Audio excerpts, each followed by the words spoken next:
Gisteravond was er de Q Masquerade. Bijna 20.000 singles die hadden zich ingeschreven.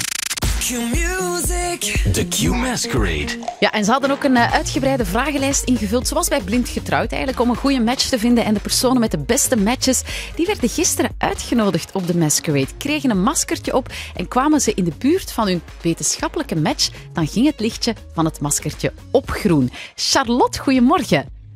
Goedemorgen. Jij was er gisteren bij. Hoe is het geweest? Ja, het was tof. Het was echt een heel leuk evenement.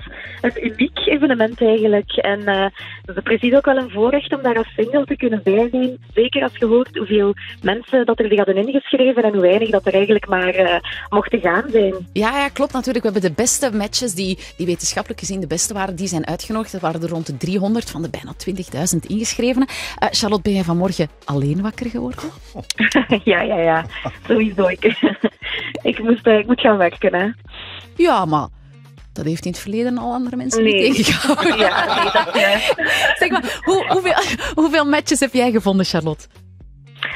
Ze hadden er 16 uitgekozen en ik heb er ongeveer een tiental gevonden. Een tiental gevonden. Dus 10 keer dat lichtje dan op groen springt. En is dat dan een awkward moment of was dat net heel leuk? Ging dat vanzelf? Of? Ja, dat was eigenlijk een heel spannend moment. Dat waren een aantal momenten dat we echt moesten rondlopen en dan bij je masker op 10 centimeter van iemand anders zijn masker gaan staan. Zo dicht. Dus, Zeer dicht. Dus dan voelde wel direct of dat er wat chemie is of niet. Dus ik vond het eigenlijk wel een spannende manier om mensen te leren kennen. Ja, en je hebt er dus 10 ontmoet en nu? Heb je nummers of is er toch nog iets gebeurd? Of hoe zit het?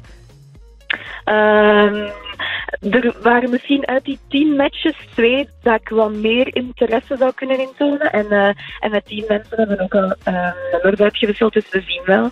En heb je die al gehoord sinds gisteravond? Nee, we zijn natuurlijk wel nog maar de ochtend. Ja, het is waar. Nu al playing hard to get. Ja. Doen we dat nog eigenlijk, playing hard to get? Is dat niet een beetje uit de mode? Of ga jij nu zelf als eerste iets laten weten of ga je het ook de mannen laten komen?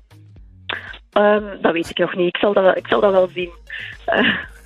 Sam keek ook heel vies toen ik zei, ga je de mannen laten komen? Oh, nee. Ja, maar het is waar, ik zeg het aan jouw ogen. Zeg maar, Charlotte, wil jij ons beloven om ons toch op de hoogte te houden als er verder contact is, als er toch eventueel baby's worden gemaakt?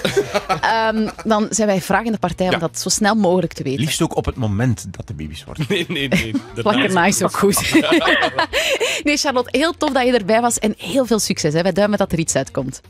Oké, ça va, merci.